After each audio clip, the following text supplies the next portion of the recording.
সোহেল ভাইয়ের রাজনীতি 6 নম্বর পর্বটা বার হয়ে গেছে, ভিডিওটা পুরোপুরি দেখুন। ভাই কি হলো এটা? আমি তোর আগেই কইছি ঘটনার পিছনে ঘটনা থাকে। আসিফ, সামান্য সভাপতি হয়েছো, কোনো এমপি মন্ত্রী হও নাই, এতে তোমার এত দাপট। আমি তোমাকে এর আগেও বলছি, এলাকার ছোট ভাইয়ের মতো থাকো, এলাকায় কোন রকম জ্ঞানজাম সৃষ্টি করবে না। তোমার মতো এরকম বহু হাসিবকে এর আগে শেষ করে ফেলছি। তোমাকে আজকে সাবধান করতেছি, নেক্সট টাইম কিন্তু সাবধান করবো না, সরাসরি খাইয়ে দিব পোলা পাইনি। যা বলছি কথাটা মাথা রাখিও।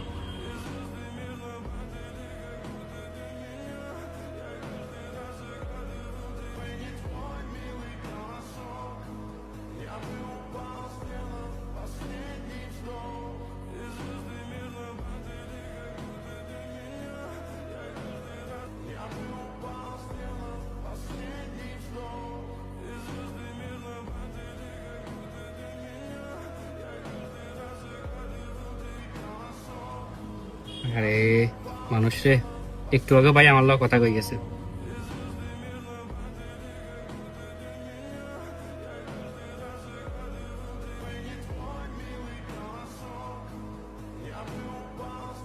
ভাই কি এক কমিটি দিলাম, এই কমিটি তো মাথায় খারাপ করে ফেলাইলো। কয়েকদিন পর পরে একটা না একটা জামিলার লাগিয়ে থাকলো।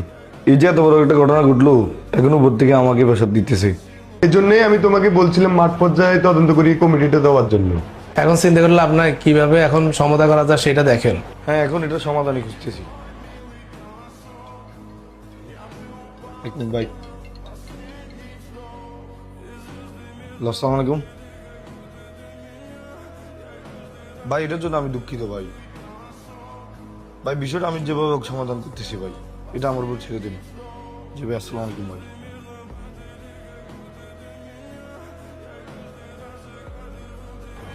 আপনি রহিমের জসিম চাপ কি বলেন আমার অফিস আসতে? ঠিক আছে, সন্তরা, আমি কয়েকদিনের জন্য মালদ্বীপ যাইতেছি। এলাকায় এমনি একটা মার্ডার হয়েছে, সব আঙ্গুল কিন্তু আমাদের উপর চড়তেছে। সবাই ভাবতেছে এই মার্ডারের পেছনে আমাদের হাত আছে। এখন এই যাই ঝামেলার মধ্যে তোরা চাইছ আবার কোনো যাই ঝামেলা করিস না, কোনো তর্ক বিতর্ক করা দরকার না কারোর সাথে, যতদিন পর্যন্ত আমি না আসি। ভাই আপনি তাহলে আসবেন কবে? পরিস্থিতি ঠান্ডা হলে আমি নিজে এমনি চলে আসবো। ভাই তাহলে সুজন বাইরে বলে যান আমাকে দিকে খেয়াল রাখতো। তাহলে ভাই আমরা এলাকা থেকে চলে যাই। না না, এই ভুল এখন করা যেত না। এখন যদি সবাই যদি একসাথে সরিয়ে যাস তাহলে মনে করবো যে আমরা মার্ডারটা করাচ্ছি। ঠিক আছে ভাই, আপনি এটা নিয়ে টেনশন নিয়েন না, আমরা আছি। ফলাফান যাতে কোনো যায় ঝামেলা না জড়ায়, কোনো তর্কে না জড়ায়, ঠিক আছে নি? ফলাফানের দিকে খেয়াল দিয়ে রাখবা। চলো কেমন?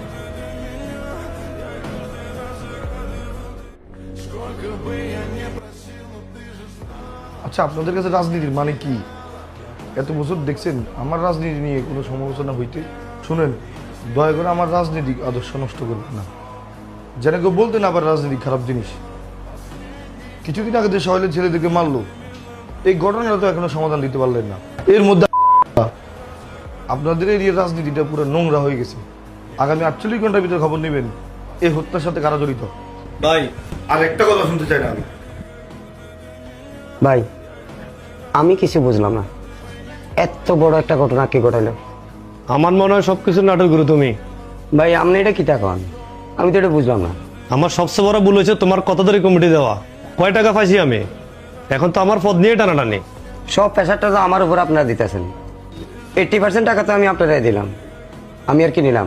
কি জসিম আমার মুখে মুখে তর্ক করতেছ? ভাই তর্ক করতেছি না তো, প্রথম থেকে তো শব্দ আমার উপরে আসতেছে। ভাই আর ক্লিয়ার জানি মনে হয় এই সব কিছুর পিছনে হাসিব মেয়ের হাত আছে। না রে সাকিব, আমার এমন মনে হয় না। ঘটনার পিছনে অন্য কোনো ঘটনা থাকতে পারে। আমরা চোখের সামনে যা দেখি সবসময় তা হয় না। আদার তোর কি মনে হয়?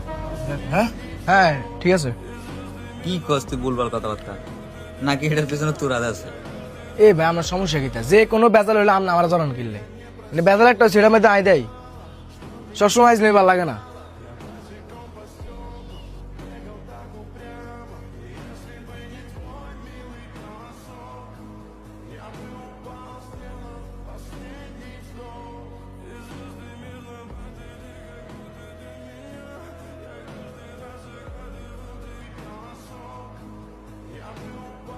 ভাই কি হলো এটা? আমি তোর আগেই কইছি ঘটনার পিছনে ঘটনা থাকে।